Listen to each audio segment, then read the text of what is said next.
The idea behind a Celtic cross is that it should actually spin. Okay, so it spins on 2 occasions now. I mean, that image is just going to blow people away. Because we've all been seeing this thing in stone. Well, they see it as a gravestone, yeah. and it's put on a grave for a purpose. Yeah. Those that were Gnostic or knowledgeable put it on the grave as an instrument for people to navigate their way to heaven, and heaven is the stars, of course. Now, I see a very historical link there. You use the word Gnostic. Yes. And this has become a Celtic symbol to us. Yes. And of course, the Celtic Church, yes, we know probably came from early Gnostics or Essene. yes. So this is some kind of hidden wisdom, maybe. It's a hidden wisdom, an ancient one that I can trace back at least 36,000 years. 36,000 years? Yes, and it had to do with hunter-gatherers. You need to tell the time to be able to navigate, and to navigate you need to be able to use the stars, as the Polynesians have proven. At the top of here we have a symbol which they call the fleur-de-lis, which is on the top of all navigational sea charts, and it's quite ancient. It goes way back. In fact, there's one in the Vatican. But that's similar, if you look, to this symbol here, which is the Aryan symbol, yes, for Aries, yeah, okay, and called Point of Aries, at the rising point of the sun. The Aries hook is made of bronze because it's reflective, yeah, and it's perfect for viewing the stars. And so what they would have done, one observer at night, so as not to obscure their eyes, would have lit a dim light or torch in the background and been able to hold this against the stars. The Dixon relic, then, where are we saying The Dixon relic would have been fitted to the top of the spar. So, in effect, what you have is... Perfectly holds the line of the plumb. Perfectly holds the line of the plumb. There has been no finding of an inclinometer until I reinterpreted the Dixon relics of 1872. So not only have you patented the Celtic cross, yes, twice, yes, you've reinterpreted what the Celtic cross is, yes, did, yes, and even the sacred nature of that. You yes, now basically explained how they managed to create something so incredibly accurate as the Great Pyramid at Giza. Yes. The circle becomes a sacred space, and here's the sacredness. And here, I think, is where some of the original knowledge lies, because the circle represents time.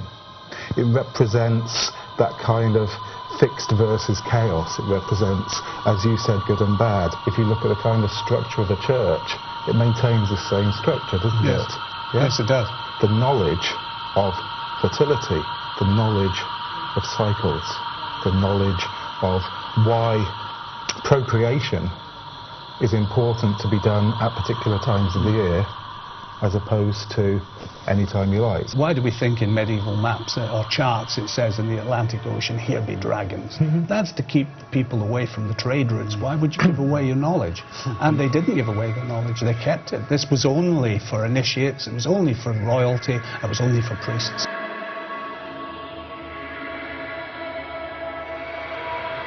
They were an absolutely phenomenal order, and they were suppressed under charges of heresy. There was a massive wave of arrest that started on October the 13th, 1307. Friday the 13th, unlucky for some, they claimed that that saying came from the arrest of the Templars. And they were suppressed by the Pope, not convicted of heresy, oddly enough, but because they had fallen into disrepute. And they disappeared from plain sight at that point. Their records were suppressed or stolen, we're not quite sure which. And that has left a sort of vacuum of information which has been filled by every fantasist in the business. And they've been writing about the Templars in bizarre terms for nearly 200 years now.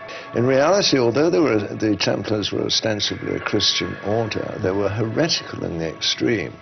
And they had been formed as a result of a family conspiracy which involved people whose antecedents stretched back over 1,000 years before the foundation of the Templar order, and families who still exert considerable influence today, and who, several centuries after the suppression of the Templars, played an instrumental role in the foundation of another controversial order, the Worldwide Brotherhood of Freemasonry. There was also a period where the Knights of Malta were under investigation by the Inquisition because of their membership of several leading members of the order within the ranks of Freemasonry. The point of that secret society, the point of alchemy, the point of the search for the Holy Grail, which is inextricably linked with the Knights Templar, is it's all about a pathway of spiritual transformation, which of course immediately places those who follow it outside the remit of the Church and classes them as heresy. The Knights Templars were formed ostensibly to protect pilgrims en route. It's very odd that such a small group could actually do such an enormous job. Maybe that was just their motive, their way of getting in, because it may well be they were looking for something and they wanted access to the holy places of Jerusalem. And they were seeking something in Jerusalem near the temple site because they had information. They were outside the mainstream of Christianity in the sense that they sought an area where the Cathars were already established. And the Cathars had a dualistic, aesthetic, and a reverence for Mary Magdalene and John the Baptist too. It looks like if you track that back to the origins, that must have come from some original concepts of Gnosticism, the sort of reverence for Solomon's temple coming through in their architecture and through into Freemasonry. I mean, I happen to believe that there's a lineage between the Templars and Freemasonry.